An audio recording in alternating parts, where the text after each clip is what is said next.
வணக்கம், இது உங்கள் அமிர்த சமையல். இன்றைக்கி நம்ம பார்க்க போகிற ரெசிபி என்னதுன்னா வாழை இலை சட்னி. அது வாழை இலை சட்னிக்கு தேவையான பொருட்கள் பார்ப்போம். தேவையான பொருட்கள்: வாழை இலை சின்ன பீஸு, அப்புறம் 2 மிளகாய் வத்தல், கொஞ்சம் தொளி உளுந்தம் பருப்பு, ஒரு சின்ன துண்டு புளி, அப்புறம் கொஞ்சம் தேங்காய்.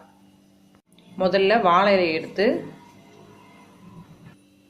அதோட காம்பு பகுதியை கட் பண்ணி எடுத்துடணும்.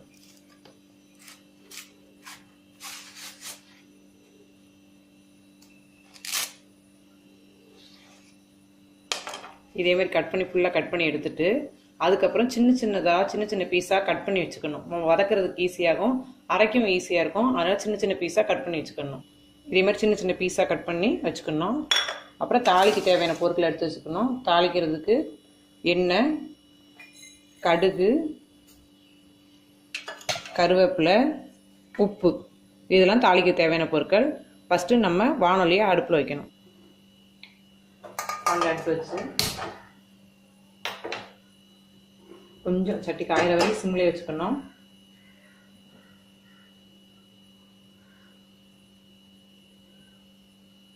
காயவும் கொஞ்சம் எண்ணெய் ஊற்றணும்.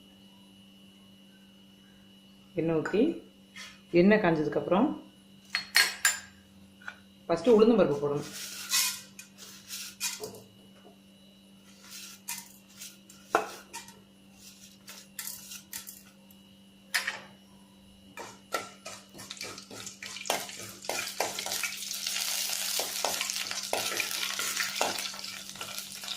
உளுந்தம் பருப்பு, அடுத்து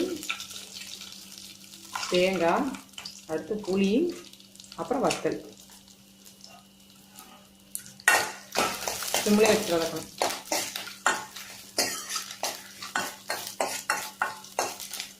அதுக்கப்புறம் நம்ம இப்போ கட் பண்ணி வச்சிருக்கிற வாழை இலை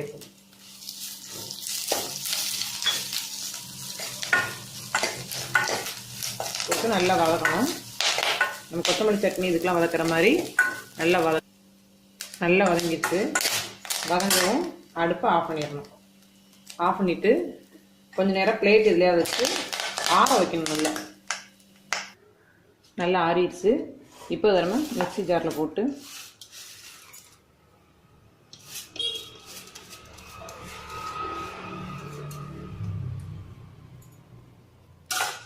தேவையான அளவு உப்பு சேர்த்துக்கணும். சேர்த்து மிக்ஸியில் அரைக்கணும். சட்னி அரைச்சாச்சு. இப்போ நம்ம சட்னி தாளிக்கணும்.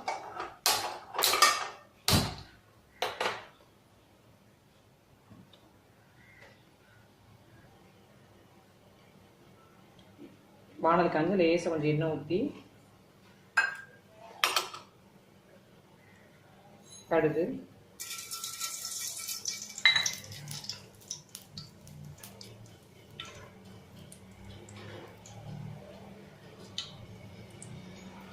போட்டேன்.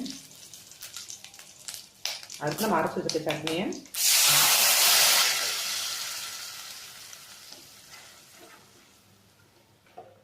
கொஞ்சம் நல்லா கொஞ்சம் கொதி வர வரைக்கும் அடுப்பை கொட்டி வைக்கணும்.